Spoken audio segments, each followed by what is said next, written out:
The ID.3 will change the way you think about Volkswagen, and the brand hopes it'll change the way you think about affordable electric cars. This contender is priced, shaped and designed right for the heart of the family segment of the growing EV sector, and unlike previous battery-powered Volkswagens, it's completely new from the ground up. It's small enough for the city and it's big enough for the family. Plus, it's as affordable as a comparable petrol or diesel model, and it's clever enough to make a conventional family hatchback seem hopelessly outdated. The future has arrived.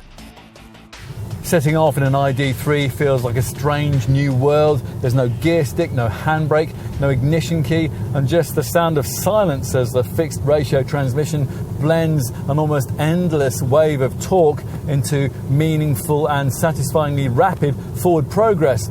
As for the stuff that you primarily need to know here, well, that's based around the mix and match combination that you select from the 3 battery sizes on offer and the 2 electric motor outputs that you have to choose from. There's a base 45 kilowatt hour pure variant with a 205 mile range, and that uses the base 145 PS Pro motor, and a flagship 77 kilowatt hour tour version which has a 336 mile range using the top 204 PS Pro performance motor.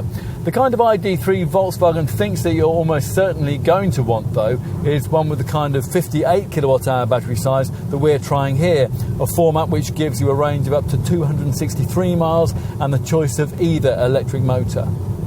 Like the original Beetle, the ID.3 is rear-driven, which makes it superbly manoeuvrable in town and gives it a London taxi-like 10.2 metre turning circle. Beyond the city limits, that drive format allows a perfect 50-50 weight distribution, which, together with the low centre of gravity of the central battery pack, helps to disguise the portly weight this ID.3 has to carry around. Traction through the bends, though, is excellent, and body roll is checked by firm damping that's been cleverly engineered for suppleness over poor surfaces. All of which ought to provide the recipe for a decently sporting EV, and would if the steering offered a little more feedback. So driving satisfaction has to come in more sensible ways, perhaps by rotating the gear selector forward to engage a battery mode, which summons a regenerative braking function, and that causes the car to automatically slow so much off throttle that there's hardly ever any actual need to use the brake. Your charging regime should be quite straightforward. There's a WeCharge app that helps you find and use over 150,000 public charge points.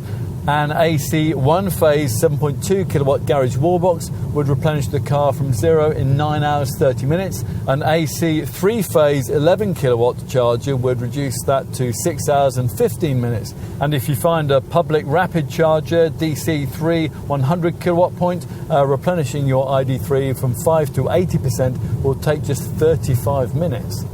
So what kind of design is it? Well, let's take a look. A one-box shape built around its passengers with uncommonly short overhangs, and the axles moved well apart to create a wheelbase almost as long as a Passat.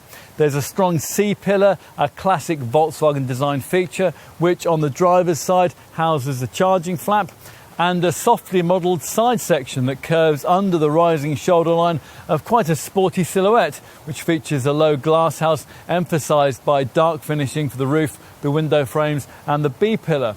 The wheels are also aerodynamically optimised, and they're large, measuring up to 20 inches. We've got the 19-inch Andoya rims here.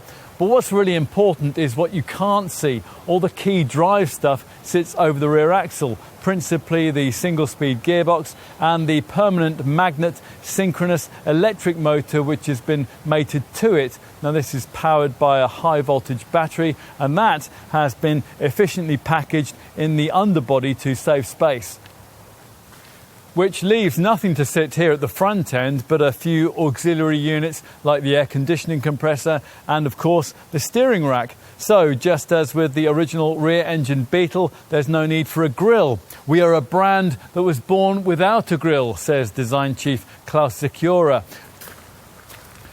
Whatever your chosen colour, dark shades dominate at the rear. The black finish of this large roof spoiler extends down into a central tailgate panel with the brand and model badging. Enough with outside. What will the car that Volkswagen describes as your new personal companion be like to live with in the cabin? Well, there are plenty of things you'll need to adjust to as you enter this wide, narrow light strip below the windscreen. The ID light will indicate the car's readiness to drive.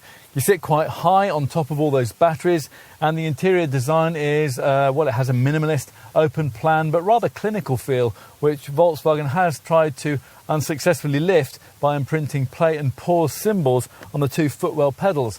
There's not much in the way of switchgear, and of course you do without the conventional instruments. All of that's replaced by a couple of TFT displays, a little 5.3-inch one behind the steering wheel, and a main tablet of 10 inches in size in the centre of the dash. It all feels a generation on from the cabin design that you'd find in rivals like Nissan's Leaf and Kia's e-Niro.